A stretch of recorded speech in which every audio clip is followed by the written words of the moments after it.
बांग्लादेश के 13वें पार्लिमानी इंतखाबात के लिए पोलिंग 12 फरवरी को होगी। मुल्क भर में फौज तैनात कर दी गई है, जबकि इंतखाबी मुहिम के आखिरी रोज सियासी जमातों की जानिब से वोटर्स को मनाने के लिए जतन भी किए जा रहे हैं। 300 नशिस्तों पर 1967 उम्मीदवार किस्मत आजमा रहे हैं, जबकि बांग्लादेश नेशनलिस्ट पार्टी और जमात इस्लामी के दरमियान कांटे का मुकाबला भी मुतवक्के है।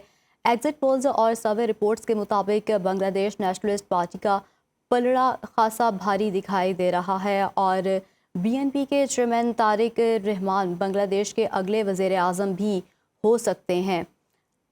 इसी पर बात करने के लिए हमारे साथ मौजूद हैं बांग्लादेशी सहाफ़ी वाहिद इमरान। सर, बहुत शुक्रिया आपका। सर, बताइएगा कि जो इलेक्शंस हैं वो बहुत करीब आ चुके हैं बांग्लादेश के, तो बांग्लादेश में 13वीं पार्लिमानी इंतखाबात के लिए मजमूई सियासी फ़िज़ा कैसी है और जो अवामी सतह पर कैसा इंतखाबी जो जोशो खरोश है वो नज़र आ रहा है? देखिए, एक चीज मैं कह रहा हूँ, इस वक्त जस्ट आज ही कैंपेनिंग का लास्ट डे है। मतलब आज के बाद कोई कैंपेनिंग नहीं होगा और डे आफ्टर टुमारो कल 11 है, 11 कोई कैंपेनिंग नहीं होगा। यहाँ जो माहौल होना चाहिए था, यह एक फेस्टिव माहौल होना चाहिए। बहुत सब लोग का दिल में खुश दिल होना चाहिए, क्योंकि एक नया गवर्नमेंट होने वाला है, दिन आने वाला है हमारे लिए। मगर यहाँ एक खौफनाक माहौल बैठा है। क्या कब किसी के वक्त कोई वायलेंस शुरू होना जाए, कब मॉब शुरू ना जाए। देखिए, अवामी लीग ने जो किया है उसका सारे के सारे सजा उन लोग को मिल चुके हैं। वो इस वक्त हिंदुस्तान में है, यहाँ भी घर में घुस के बैठ के रहे हैं।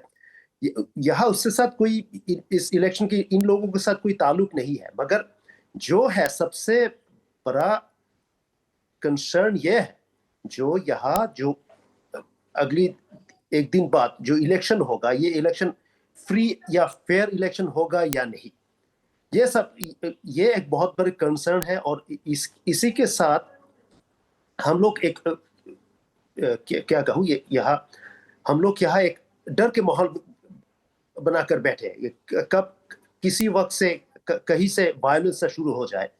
यहाँ बीएनपी जो है ये बहुत एक एडवांस पोजीशन में है, मगर जमात भी स्ट्रेटेजिकली ये स्टेप बाय स्टेप जो सामने आ रहा है।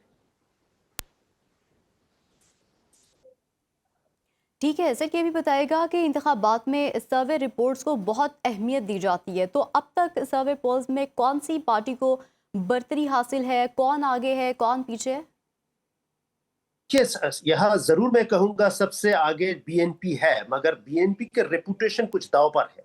इसीलिए जो बीएनपी कैडर्स ने ये पिछले एक साल से ज्यादा जो तोड़फोड़ या क्या कहूँ वेंडलाइजिंग और चंदेबाजी या डकैती और लॉ आई मीन थोड़ा भी केयर करना लॉ एनफोर्समेंट की, ये सब लोग, या मैं क्या हूँ, ये सब लोग आर्म कैडर्स है। ये पिछली गवर्नमेंट के लिए भी काम करते थे, ये लोग इसी होने वाले गवर्नमेंट के लिए काम करेगा। So they are just like mercenaries. मैं क्या कहूँ, ये कॉन्ट्रैक्ट किलर्स जैसे इंसान है। तो जब इन लोगों ने चंदाबाजी या लूटिंग बीएनपी के नाम पे कर रहा है, सो लोग बीएनपी को दोषी कर, तो ये लोग दोषी समझेगा कि ये लोग बीएनपी के ही लोग हैं। सो ये बीएनपी के सबसे बड़ा चैलेंज है। और बीएनपी के रेपुटेशन जो होना चाहिए था, इससे बहुत, ये क्या कहूँ, 30 to 40% गिरा है।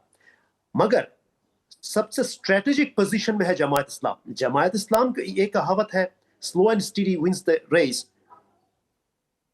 वो Jamaat Islam step by step जा रहा है और हर कदम पे ये बहुत क्या कहूँ, शातिर दिमाग से और टैक्टफुली ये लोग कैंपेन कर रहे हैं। और ये लोग कह रहा है कि हम इस्लाम के नाम पे हम काम करेंगे, हम शरिया मानेंगे, हम यहाँ एक अच्छी दिन लाएंगे, हम लॉ एनफोर्समेंट को फिक्स करेंगे, हम इकोनॉमी को फिक्स करेंगे।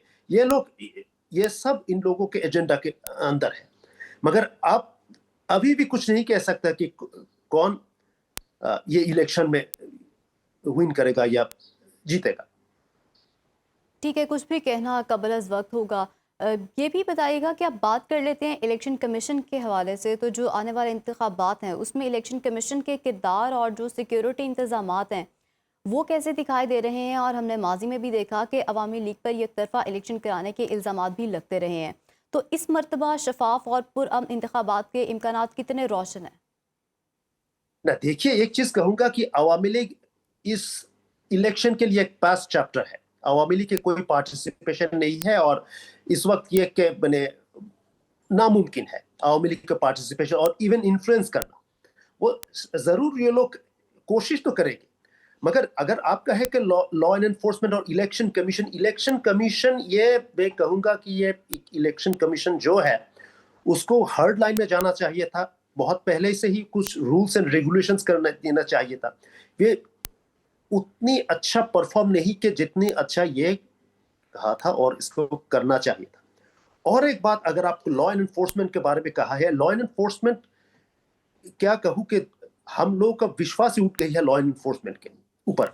क्योंकि क्या बहुत सारे मॉब्स हो रहा है, बहुत सारे वायलेशंस हो रहे हैं, वेंडलाइजिंग हुआ था उसी वक्त जब हुआ था, जब पुलिस या मिलिट्री या other law and enforcement agencies को हमने उन लोगों ने जब बुलाया तो उन्होंने कहा हाँ हम आ रहे हैं, मगर आया जब सब कुछ जलकर राख हो गई, इसके बाद आया।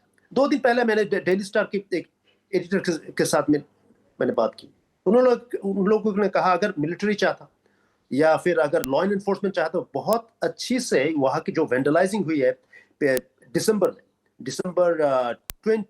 19 में जब हादी का मौत हुई, इसके बाद बहुत अच्छी से ये वो लोग ये प्रिवेंट कर सकती, मगर उन लोगों ने किया नहीं। सो इसीलिए हम लोग मैंने कहा कि यहाँ एक डर का माहौल है, इसीलिए क्योंकि लॉ एंड एनफोर्समेंट को जो एक्शन उन लोगों के लेना था वो उन लोगों ने उसी वक्त नहीं लिया। सो ये माहौल है। मगर कुछ ज्यादा प्रेस ब्रीफिंग आई है कि यहाँ जीरो टॉलरेंस होगी, यहाँ बॉर्डर सिक्योरिटी, यहाँ जो बॉर्डर गार्ड्स बांग्लादेश, रैप ये है एक auxiliary force, rapid action battalion, police, army, navy, air force, सब लोग ये सारे के सारे मिलिट्री या और लॉ एंड एनफोर्समेंट इकट्ठा होकर ये इलेक्शन को ऑब्जर्व करेगी या सिक्योरिटी को प्रोवाइड करेगी। सो मैं कहूंगा कि better late than never. So let's see what happens. ठीक है सर, ये भी तासुर है कि इन इंतखाबात को अवामी रेफरेंडम भी समझा जा रहा है अवामी लीग और शेख हसीना वाजिद के बगैर। तो इस पर अवाम क्या सोचते हैं, उनका क्या रद्द-ए-अमल है इस पर, और क्या इसके नताइज पूरे खित्ते पर असरअंदाज होंगे? देखिए, यहाँ बाई गवर्नमेंट इन लोगों को यहाँ बैन करती के रखी कि ये अवामी लीग को पार्टिसिपेशन नहीं लेना चाहिए था।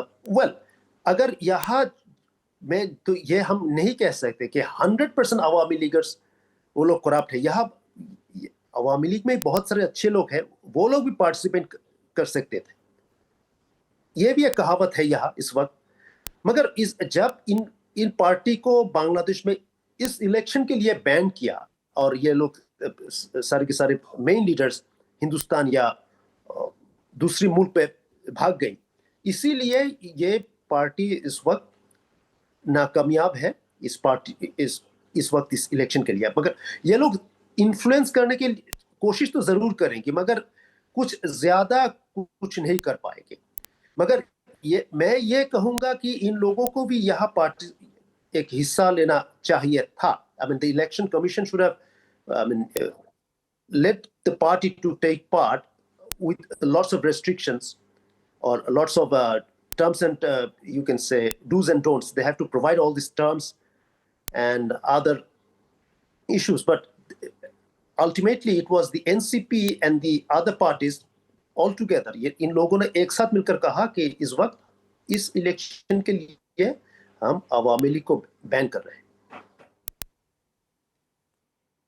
ठीक है, माहिद इमरान बांग्लादेशी सहाफ़ी सुनो न्यूज़ से ख़ुसूसी गुफ्तगू कर रहे थे। Sir, thank you so much for your time.